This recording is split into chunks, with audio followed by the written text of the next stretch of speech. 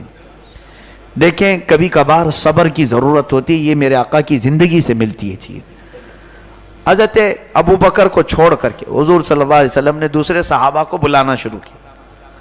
حضرت عمر سے پوچھا, عمر عائشہ کے بارے میں ایسی ایسی باتیں سننے کو آ رہی ہیں, تمہارا کیا خیال ہے؟ آگے بڑھتے ہیں, کہتے ہیں یا رسول اللہ صلی اللہ علیہ وسلم, اللہ تبارک و تعالیٰ نے قرآن میں آپ کے گھر والوں کے بارے میں یوں فرمایا, ہر طرح کی برائی کو آپ کے گھر سے دور کیا ہے. اگر عائشہ کے اندر برائی ہوتی تو کبھی مولا آپ کو نکاح کا حکم ہی نہیں دیتا, ہو ہی نہیں سکتا. حضرت عثمان کو بلایا, کہا آپ کا کیا خیال ہے؟ کہتے ہیں دیکھیں کتنی پیاری بات ہے, یا رسول اللہ صلی اللہ علیہ وسلم, اللہ نے آپ کا سایہ زمین پر نہیں ڈالا تاکہ کسی کا پیر نہ پڑ جائے, رسول کے سائے پر کسی کا پیر نہ پڑ جائے. کیا وہ مولا آپ کو ایسی بیوی دے گا جس کے اندر غلاظت ہو ہی نہیں سکتا یا رسول اللہ. حضرت علی سے پوچھا آپ کا کیا خیال ہے؟ عرض کرنے لگے یا رسول اللہ صلی اللہ علیہ وسلم, جہاں تک عائشہ کی بات ہے, لوگ کہہ رہے ہیں ایسے کہ آپ کے گھر والی, آپ کی خاتون, آپ کی بیوی ایسی.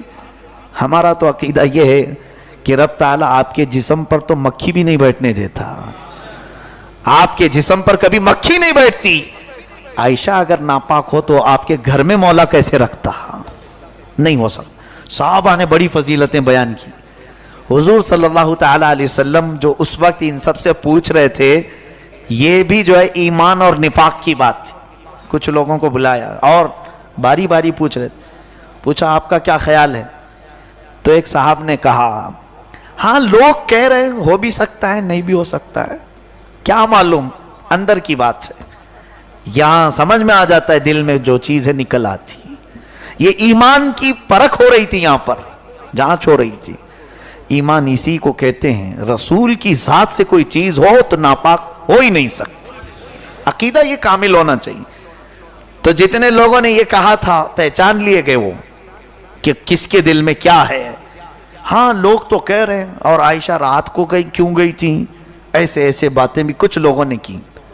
لیکن جو صحابہ تھے, اہل ایمان تھے, ان کو اللہ نے مضبوط ایمان عطا کیا تھا. چند دن ایسی گزرے, ایک مہینہ گزر گیا, تب اللہ تعالیٰ نے جبرائیل امین کے ذریعے آیتیں بھیجی. اللہ فرماتا ان الذین جاؤوا بالافک عصبۃ منکم لا تحسبوه شرا لکم بل هو خیر لکم. جو لوگ تہمت لگائیں آپ کے گھر والوں کے متعلق, اے محبوب اس کو آپ برا نہ سمجھیں, آپ کے حق میں بہتر ہی ہے, بہتر ہے. کیونکہ سبوں کے دلوں کی کڑھن مولا تعالیٰ ظاہر کرنا چاہتا تھا.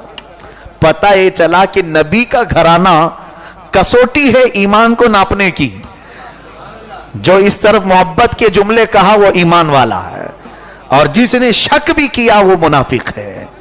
اللہ تعالیٰ فرماتا ہے والذی تولی کبرہ منہم لہ عذاب عظیم, میں تو ان کے لیے دردناک عذاب رکھا ہوں, بڑا عذاب. اب رہی بات یہ ان پر جو لگایا گیا تھا, عائشہ بری ہے ان تمام چیزوں سے. اللہ نے حضور کے گھرانے کی پاکی قرآن میں بیان کی. اب سنیے, جب یہ آیتیں نازل ہوئی تو حضرت ابو بکر صدیق دوڑتے ہوئے آئے عائشہ کے پاس. ایک مہینے کے بعد حضرت عائشہ کہتی ہیں میری آنکھیں سوج گئی تھیں, اتنے دن تک حضور سے بھی ملاقات نہیں ہو رہی تھی. کہا عائشہ مبارک ہو, اللہ کی آیتیں اتر گئی تمہاری شان میں, مولا نے پاکی بیان کر دی, جاؤ جلدی حضور سے ملو. عمر کم تھی, محبوبانہ انداز بھی تھا. کہا نہیں میں ان سے پہلے نہیں ملوں گی, پہلے میں میرے رب کا سجدہ کروں گی. حضور صلی اللہ علیہ وسلم خود لینے آئے حضرت عائشہ کو, اور اس کے بعد محبت سے اپنے گھر میں بٹھائے. اب اس کے بعد فرمایا عائشہ, حضور اگر چاہتے تو پہلے ہی دن کہہ دیتے میری عائشہ پاک ہے, لیکن لوگ یہ کہتے اپنے گھر والے کی بات کر رہے ہیں, اپنی بیوی کی پاکی تو ہر کوئی بولے گا. اے عائشہ میں یہ چاہتا تھا کہ تمہاری برات میں ایسی چیز اترے کہ قیامت تک لوگ اس کو تلاوت کرتے رہیں.